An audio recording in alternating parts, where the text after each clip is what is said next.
Teams everywhere are dealing with a serious problem, a productivity problem.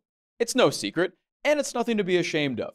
Most tech is too complicated, there are too many time-consuming tasks, and teams aren't getting the info they need to close deals and connect with customers. Don't worry though, HubSpot's customer platform can help. It was built to save time and make your job easier so you can get back to building your business. No more hours wasted on time-consuming tasks, no more chasing down prospect info, no more one system for this, another system for that. HubSpot can help you find leads, reach prospects, and deliver the insights you need to convert them to customers, all in one place. Plus, HubSpot AI can literally do more of your work for you so you can focus more on scaling your business. Because HubSpot knows you have some big growth goals. And they're here to make your productivity problem no problem at all. Visit HubSpot.com to learn how they can help you grow better. Welcome to Monday, everybody. It's April 29th. I'm John Weigell here with Ben Berkley, and this is the Hustle Daily Show.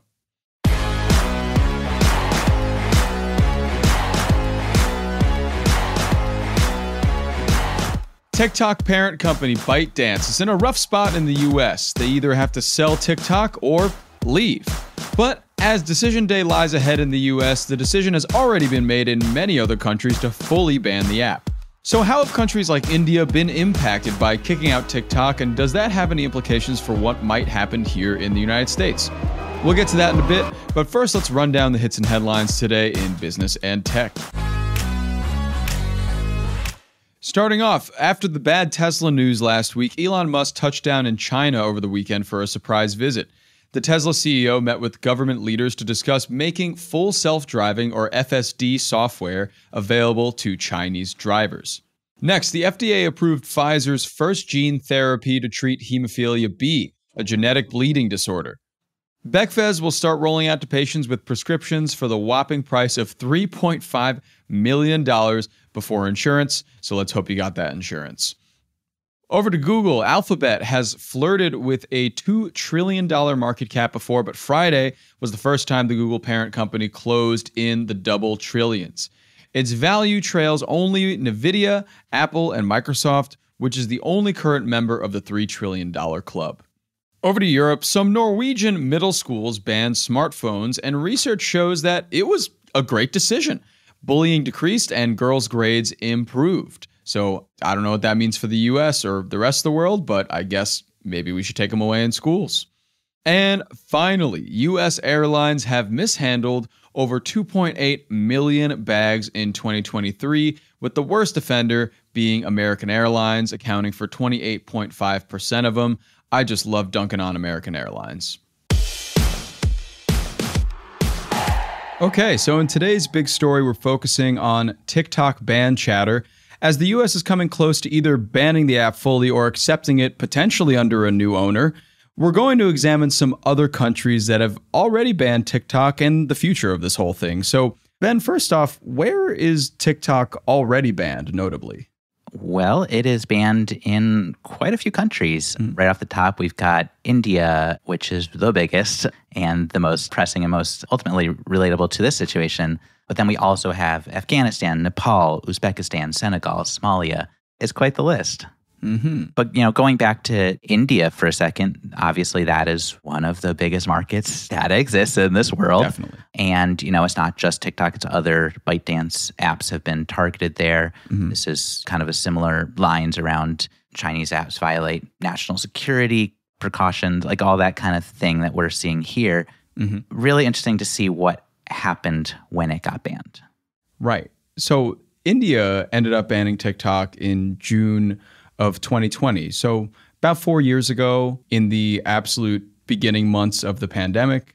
But what happened in India after the ban? Because it's been about 4 years now, and obviously the online marketplace has not stopped. If anything, it's sped up in India, given their huge population and industry. So without TikTok, what has happened to short-form video in India?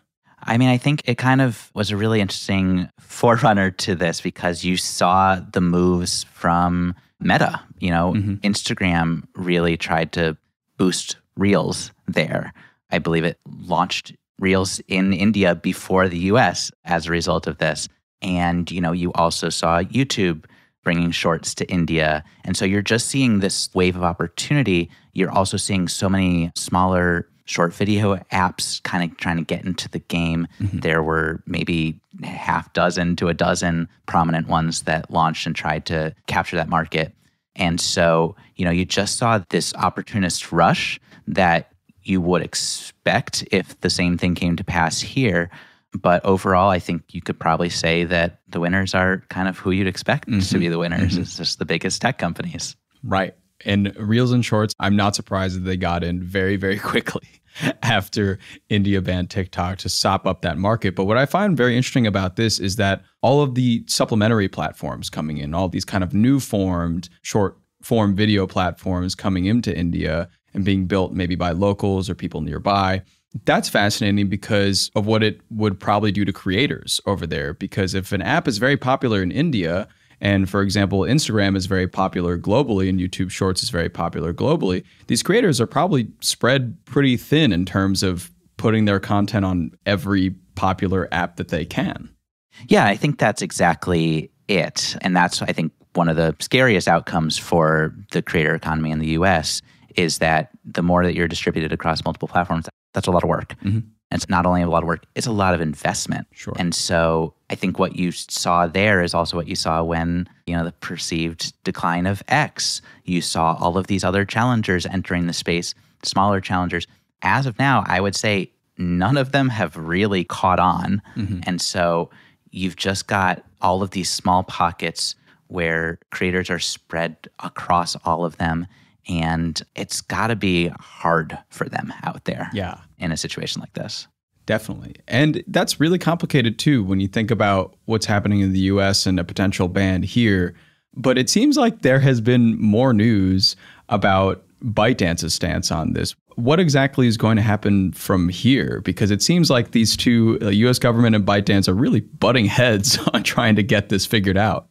Yeah, their latest thing is really just entrenching their position so deeply.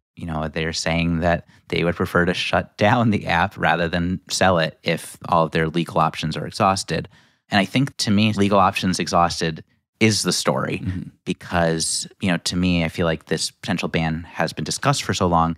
Even with the presidentially signed piece of legislation, it doesn't really feel all that much more real. Like, this is something that almost certainly is just going to be tied up in courts for so long. Yeah. It's seeming more and more that way. I mean, I think people see the news every day about this ban, and one would tend to think that a ban is going to come within the next month or next week or even tomorrow. But it's probably really going to take some time with all this back and forth and legalities, and especially because there's another argument surfacing that banning TikTok in the US or banning TikTok anywhere else would curtail free speech as well. So, I mean, there's a lot of different elements here, and it's going to be really hairy to get through them all. Yeah, I mean, I think there's already this 6 to 9 month timeline put on it.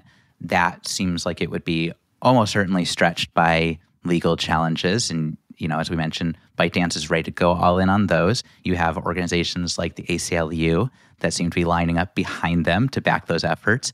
And then right behind all of them, you have to assume creators whose livelihood are made on this platform are also going to be making moves in court to try to keep this ban from going into effect. I think that this is one of those situations where the genie is very far out of the bottle here.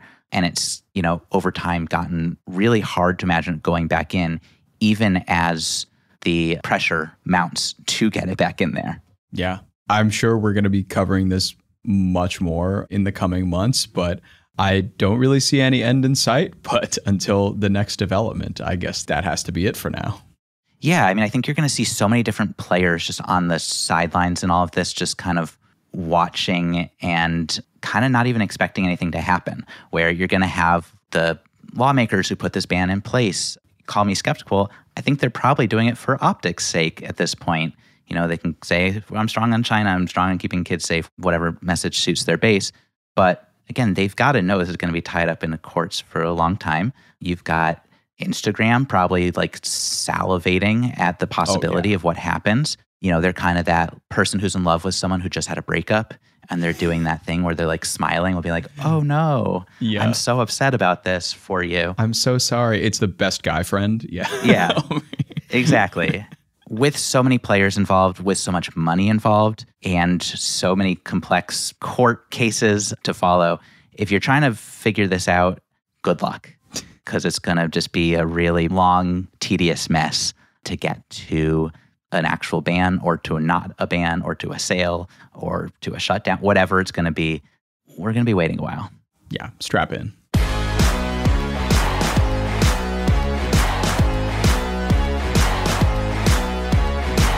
And all right, that's going to do it for us today. Thanks for tuning into the Hustle Daily Show.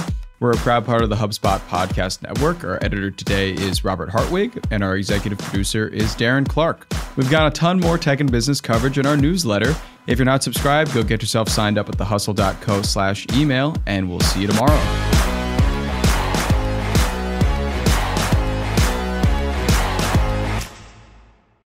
Hey everybody, this great new podcast just came out and I can't wait to tell you about it. It's called The Next Wave, AI in the Future of Technology, and it's hosted by Matt Wolf and Nathan Lands. And of course, it's brought to you by the HubSpot Podcast Network, the audio destination for business professionals. You can catch The Next Wave with Matt Wolf and Nathan Lands, who are leading AI creators who are your guiding light in the AI and technology frontier. AI technology is transforming the way we do business, and the media landscape is a bit fragmented, but The Next Wave strives to be the leading podcast on AI technology and how you can apply it to growing your business. You can listen to The Next Wave wherever you get your podcasts.